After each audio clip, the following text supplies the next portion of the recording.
గారి గవర్నమెంట్ ఎలా పనిచేసిందంటే మీరు ఏం గవర్నమెంట్ పరంగా ఎలాంటి ఇబ్బంది లేదండి. ప్రజలకు కావాల్సిన నిత్యావసర వస్తువులు కానీ, వెజిటేబుల్స్, కూరగాయలు కానీ, ఫుడ్ ప్యాకెట్స్ కానీ అంతా చక్కగా చాలా ఫాస్ట్గా త్వరగా రియాక్ట్ అయ్యి స్పందించి జనాలందరికీ మేలు జరిగేలా చేసింది.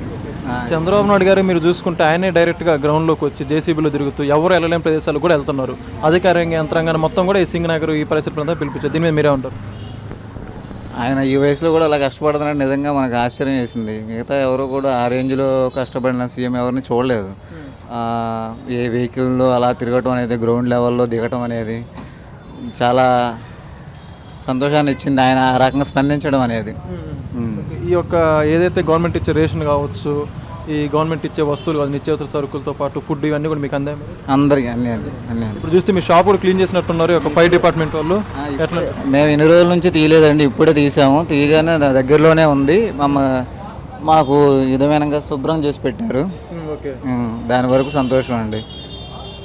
మీకు సంబంధించిన గవర్నమెంట్ మొత్తం బాగానే స్పందించింది. ఇప్పుడు మాకు అందాల్సినవన్నీ ఇంతవరకు చాలా చక్కగా అందాయి, ఇబ్బంది ఏం లేదు. చంద్రబాబు గారికి మీరు ఏం చెప్తారు ఒకవేళ మీ తరఫున? మీరు ఇలాగే కష్టపడుతుంటే ఇంకో 10 ఏళ్ళైనా మీరే వస్తారు sir. Okay, thank you brother.